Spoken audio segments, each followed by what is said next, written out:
Information Podcast.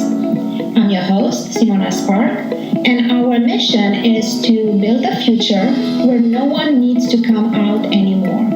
Together, we can create a world where everyone has the right to love, to succeed, to have a family, and to live a full, happy life.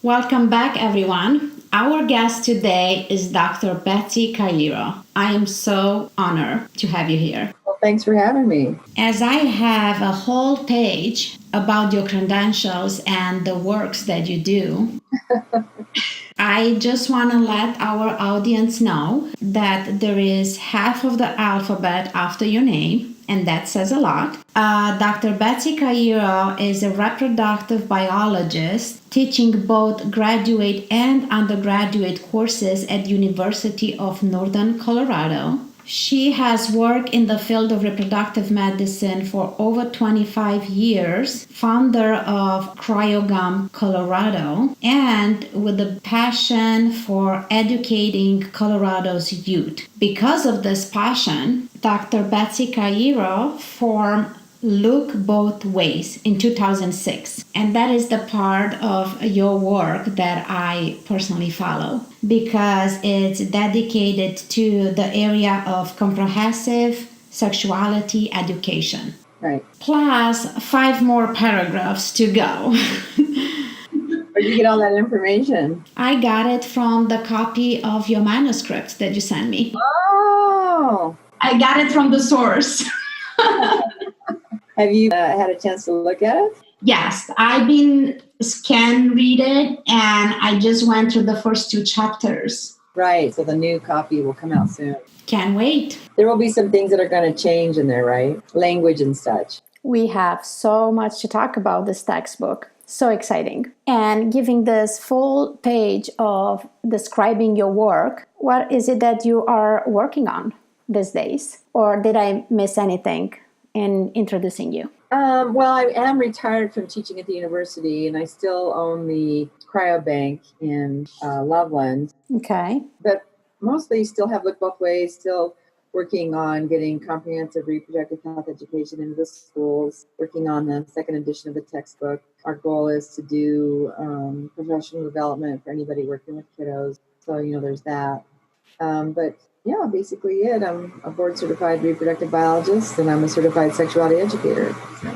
I absolutely love it. And as I know that it's impossible to cover all the grounds that I want to cover with you in just this one conversation, I will really appreciate if you will talk with us about language.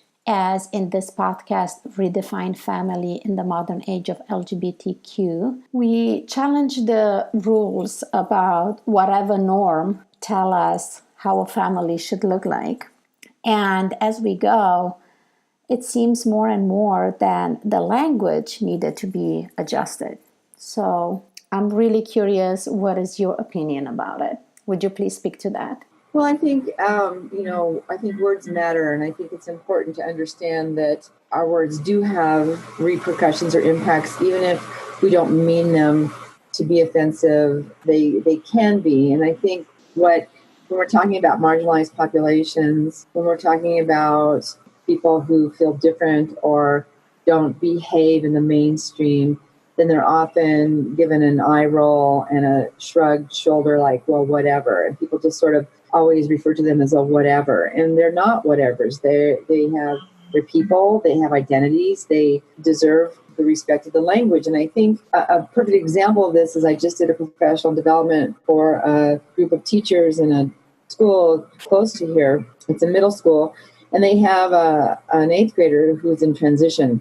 And they wanted me to come in and talk about the importance of language, and in particular, the importance of binary or non-binary, the use of non-binary language. And so, getting a little history on this person, and it's a situation that I think they're handling pretty well. Although I think there are some teachers that are really offended by the transition that this student is taking, and I think that they feel put out by having to what they consider give this student special treatment. And so what I explained was that it's not a function of special treatment, it's a function of being polite. So I explained to them that they feel that this is what is coming down the channel of what we call political correctness. And I said, well, let's just take the phrase political correctness and let's just put it in the trash can and let's just leave it there, because nobody likes being told what to do, want things shoved down our throat, and political correctness carries that connotation, right?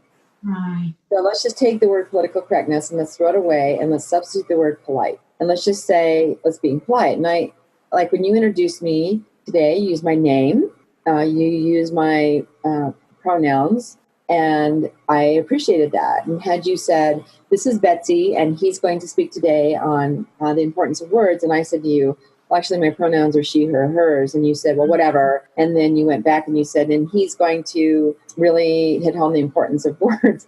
It's offensive that you did not respect my pronoun usage, regardless of whether or not I identify as trans or I identify as cisgender. The point is that it was just rude. Mm-hmm.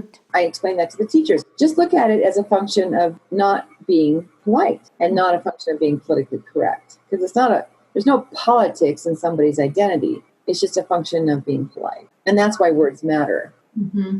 I absolutely love this word, polite. It's such a beautiful reframe of just respecting the other person and how they want to be called. It is. It's just a function of being polite, and a teacher said to me in this presentation, well, this student never came up to me and told me they were in transition. And I didn't know, what to think or what, and so I didn't know what to do. And I said, well, okay, let's address that. You just indicated, she had indicated that she was hearing rumors. And I said, okay, you'd heard rumors that you were not one of this student's main teachers. You teach electives. And so you maybe weren't in on the core meetings of the student that they were talking about. And I said, but if you heard rumors, it kind of the onus is on you to go to your administration and say, what's going on here? And what do I need to do? Mm-hmm. And I said, to expect this 13-year-old to come to you and say, Mrs. So-and-so or Mr. So-and-so, I'm in transition and these are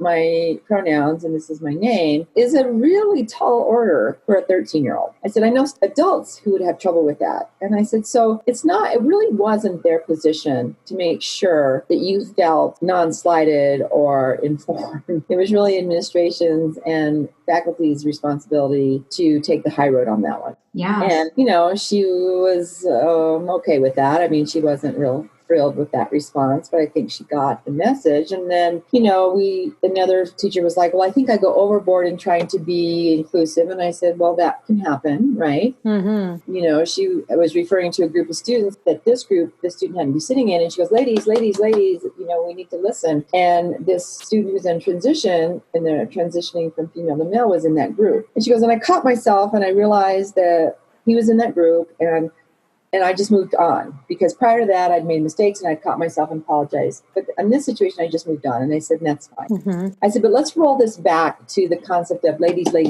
Okay. I said, first of all, that is a gender labeler. Secondly, ladies is a disposition or a behavioral label, if you will. Ladies automatically promotes gender and it promotes a specific type of behavior. I was not aware of that.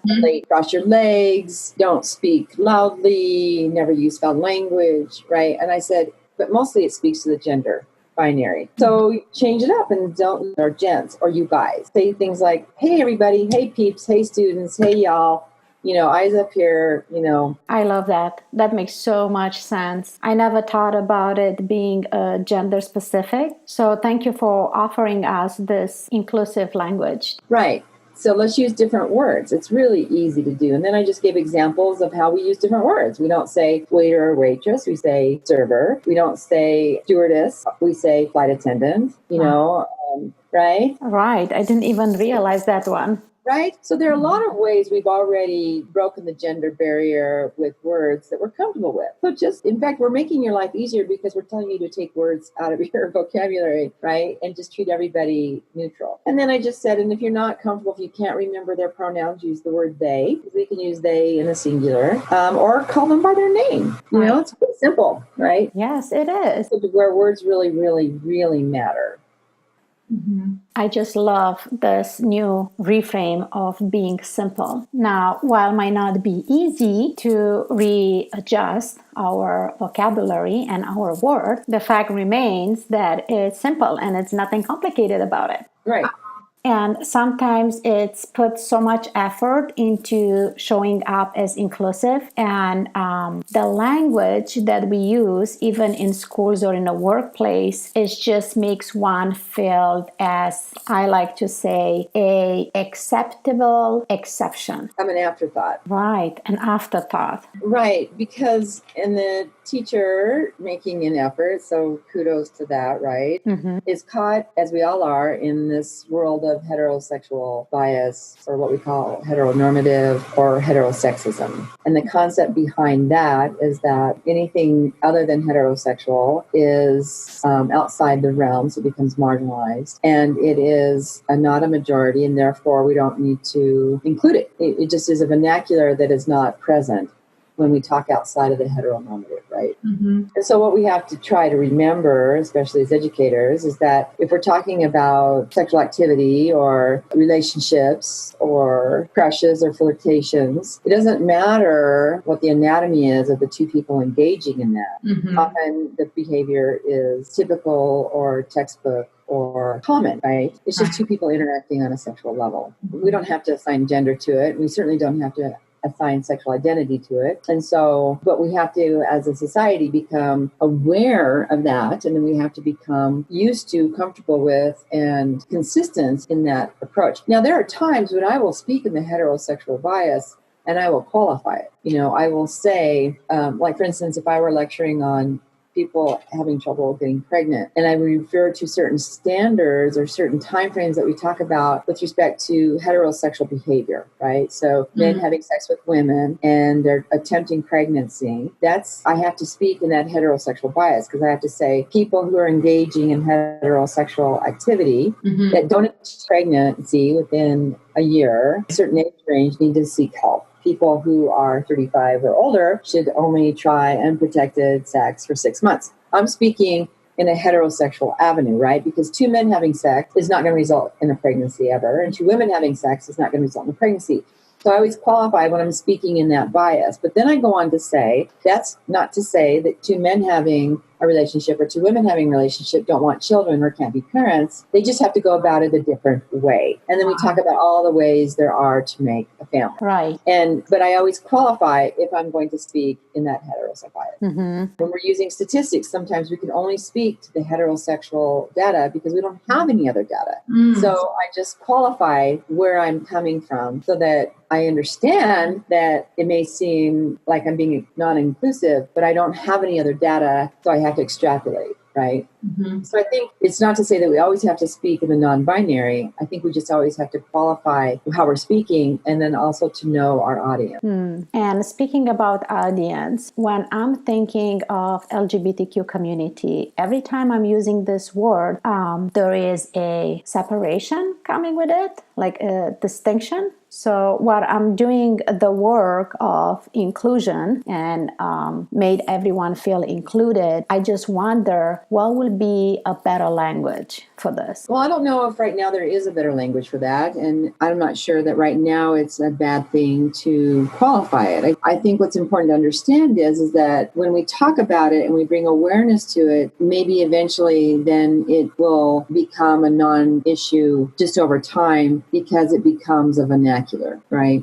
I see. So for instance, like with respect to marriage equality, nobody talks about it anymore. Nobody talks about it anymore. Does that mean that all people of the same gender, same anatomy, that want to get married can freely express their love in public? No, that's not what that means. We're still a ways away from that. But it does mean that the government in the United States sees marriage equality as something that allows people to have all the same civil liberties as every other American in the United States. That's a critical piece, right? Yeah. So now what we're seeing is, in the United States in particular, is because now we have marriage equality, businesses are taking it upon themselves to deny product, right? So if two women wanted to have a cake made, a baker, and the baker refuses that based on religious grounds, it goes to the Supreme Court. Right. Are people allowed to be refused because of their sexual identity? So now we're at the next stage, right? So now that everybody can get married, that means that everybody who can get married can shop anywhere for what they need for their marriage needs, right? A cake, a caterer, a venue, a dressmaker, you name it, a DJ, whatever their needs are for their ceremony, on whatever level of ceremony they want, a photographer, etc. So now that marriage equality is legal, people are now being faced with these dilemmas to say, well, am I going to serve this population when they feel very strongly that it goes against their religious belief? Right. So since they can't stop marriage equality because now it's a federal law, well, now they'll just deny services. So it's just another way to discriminate. Right. And so now we have to have more court battles to say, can you discriminate against somebody and not serve them because of their sexual identity? Right. Well, in the United States, unfortunately, the answer is probably yes, you can do that, right? Just like if a restaurant said, I'm not going to serve anybody who walks in here wearing a Make America Great Again red cap. Are they entitled to say that? And the answer is sure, right? They are. But it is a form of discrimination, yes? Right. But see, we don't see it as a form of discrimination because some people might see that hat as in and of itself a form of discrimination and offensive, right? Right. So the restaurant owner might be saying, well, I'm just not going to allow my patrons to feel uncomfortable with somebody sitting next to them wearing that hat. But when you cut it away, it's discrimination, right? So we have to be careful. Again, see, words matter.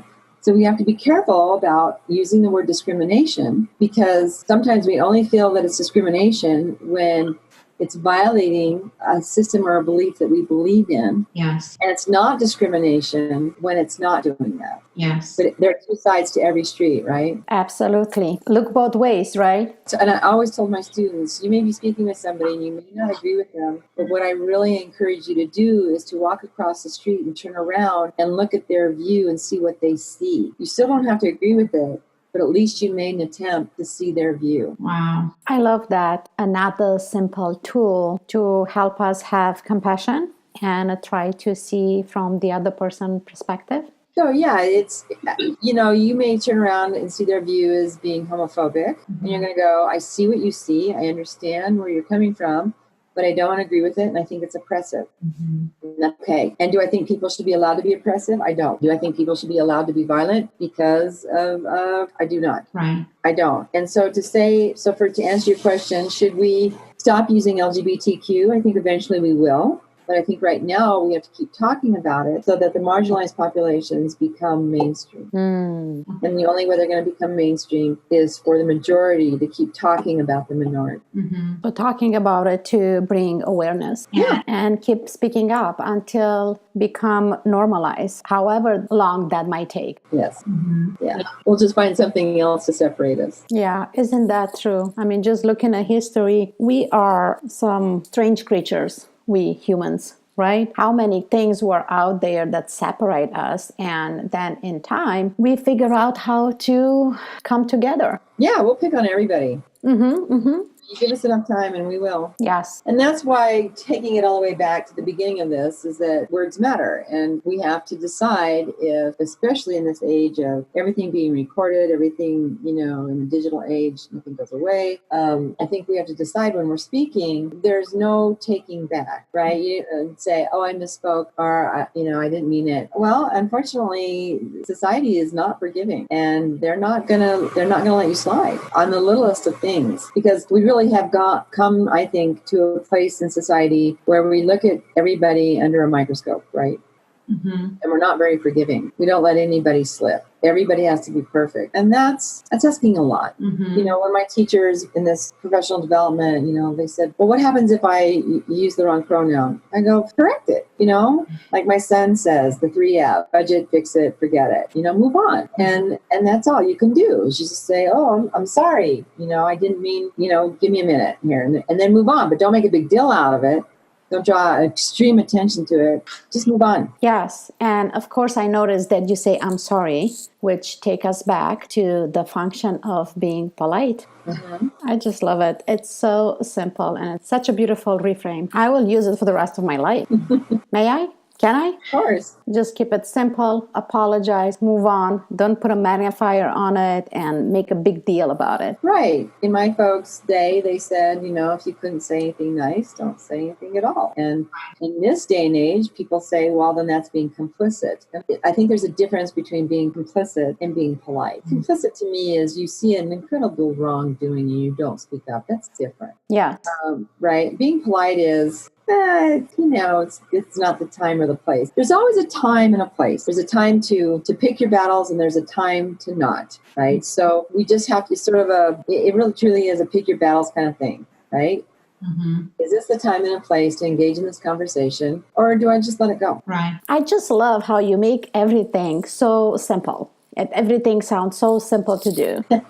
Well, but like you said earlier, it may not be easy to do. So, I think awareness is key, and acknowledging. I think for people to say, I'm not comfortable with this. And I'm thinking, that's okay. You don't have to be comfortable with it. And let's talk about what that looks like for you. And how can we get to a place where you will be comfortable with something of it, right? Right. Not everybody has to accept that. Right. But making things simple, it's encouraging people to work on it. And then each one of us, we have our own speed and our own time to get there. Well, I don't know if all of us will get there, but hopefully most of us will. Now it's another conversation altogether. The learning curve. Right. And as we come closer to end here, I would like to reserve last of the time we have together to talk about your amazing textbook. Well, I love talking about the textbook, and I'm so excited that you are wanting to be a part of that. Yes. The book is called The Biology, Psychology, and Sociology of Being. It embraces the biopsychosocial model of people, right? And it's 10 chapters long. I originally wrote it for my college class, and then I pared it down for the high school level. It has 10 chapters. We cover everything from what is reproductive health to sexual coercion, harassment, and assault. And it's just everything we are as people and what our kids need. It's sort of their user manual, right? Like this is the user manual of being an adolescent. And we talk about that. We talk about reproductive health over a lifetime. We talk about boundary setting and different definitions and places, how we describe love and relationships. And we talk about sexuality and aging. We talk about sexuality and health, cancer and STIs. But the one thing we don't talk about is pregnancy. We feel this is a high school book. We don't need to explain the 9 months of pregnancy. It's not something that hopefully they're going to be experiencing. If we have a supplement on pregnancy. If teachers need that in their classroom to discuss it, we certainly can give them a supplement. But it's not in the core of the textbook. Mm-hmm. The book is designed for a semester-long class, and it's designed to be real in a core curriculum, not treated as a 2-week, by the way topic that's often has guest lecturers come in and, talk for an hour and then leave, and the students are just left wondering. So the whole idea is behind the textbook of bringing it back into the curriculum of schools because it's time. It's long overdue. And these are all topics we can use because it's the biology and the psychology and the sociology of these kids' lives. Yes. So overdue. I didn't have this book. I'm learning a bunch now by reading it. And I wish my child to be taught in school in this way, to have educators, they are trained how to present this information in a way that my child is clear and he is understanding. Instead of, as you just mentioned, having somebody come in a school 2-3 times, and there is a paper that the parents need to sign if you allowed your child to go in or not. So, what's the point of that? Why you will not allow your child to be educated? Your child will find out that information anyway from his friends on the playground, secondhand information. Right. And usually the parents, they don't even want to have this type of conversations with their children, or they're hiding behind the belief it's too early. So that child doesn't get accurate information at home nor at school. And so we kind of subscribe to the concept of talk early, talk often, talk accurately, talk honestly. Most importantly, don't forget to listen, right? That's all very important. And the edition you have is a little outdated, and we've talked about that. And we're almost done editing for the second edition, and hopefully that's going to come out this spring. Our nonprofit Look Both Ways does fundraisers so that we can raise money to offset the costs of the books so that we can donate them to the schools so they can't say, well, we don't have money for books. We'll say, well, we've solved that problem for you. And then we would like to do professional development with the school districts for the teachers who want to teach it to get it done, right? Get it implemented. So, everybody says, well, we can teach these classes digitally. Well, you're right. You can plop a student in front of the computer and they can read PowerPoint slides and all of that. But there's so much lost in that. And they need to have an instructor in front of the room that they trust and respect, who's going to be straight with them and who's going to speak to them like they're a human being, like they have feelings, and that they didn't grow up in a vacuum, and that they actually might already be sexually active or might be in love for the first time, or, and we need to honor that. We don't tell our students, hey, go learn math on the internet. Mm-hmm. Go learn, history on the internet. We don't do that. Right. I can tell you, we force them to learn calculus in high school, but nobody's going to use that, right? But we don't allow them to learn this in high school, and they'll use this every day of their life. Wow, that's powerful. How one could argue with that. I love it. And would you please tell us where one could donate to support this cause? Oh, absolutely. Just website. It's www.lkbthwis.org. That's www.lkbthwis.org, and click on our donate button and you can donate. Fantastic. And is this a ongoing campaign, or there is a particular time of the year that you raise money for this cause? The last campaign we just did ended. And we won't probably do another campaign for a while, but we're always taking donations on our web. So I know what our next campaign will be. Maybe it'll be a garage sale. I don't know. Fantastic. We're just always looking for money. I mean, we're looking for corporate sponsorship. We're looking for angel donors, people who say, oh, I have money and I'd like to donate a large amount. We're looking for anything like that. Mm-hmm. It's all beneficial. It all goes to help our youth. We're not large. We don't have people on salary. Everybody who is involved with Look Both Ways is on a volunteer status. So we rely on the generosity of our donors. Yes. What a beautiful cause, and what an amazing way to be generous so we can support educating our youth. Is there anything else that you might want to add as we get to a closing here? There is one thing I would like to add. I think when we start talking about comprehensive reproductive health education, I think it's important for people to understand that we talk about everything, including abstinence. Everybody's always worried that we're not going to talk about abstinence. But we talk about abstinence as a tool, right? Not as a moral compass. And I think that's an important distinction. And most importantly, out of all of this, I think we have to ask ourselves as adults, as caregivers, as the responsible person in the room for our youth, we have to ask ourselves, what are we afraid of by teaching this information? What are we afraid of? Are we afraid that the suicide rate will go down? Are we afraid that the bullying rate will go down? Are we afraid that sexual assault will go down? Are we afraid that teen pregnancy rate will go down, or that STI rate will go down? What is it that we're afraid of that will happen with this education? Because all studies point to all of the things I just talked about decreasing with this information. And that fallacy that it's a one-note pony where they say, oh, if we teach this, our kids will go out and have sex, is not true. In fact, it's the opposite. And numerous studies have proven that. And so I think we need to stop pretending that, hiding behind that saying that, oh, if we talk about it, our kids will do it. It's not true. It's a fallacy. And I think we have to ask ourselves, truly, what is it that we're afraid of?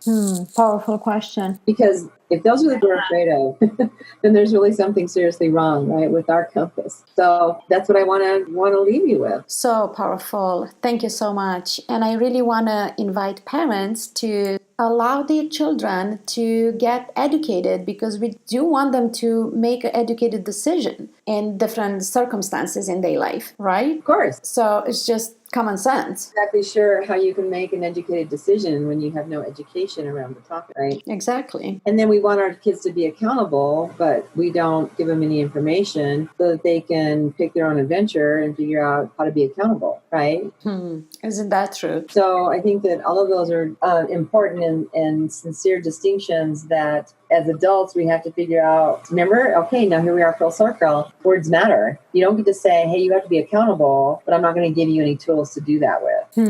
You can't make them build a house on a foundation of sand. It won't work. Right. And we are at the full circle, as you said. So thank you so much for being here with us today and for all the valuable information. Thank you. Sure. Well, thanks for having me.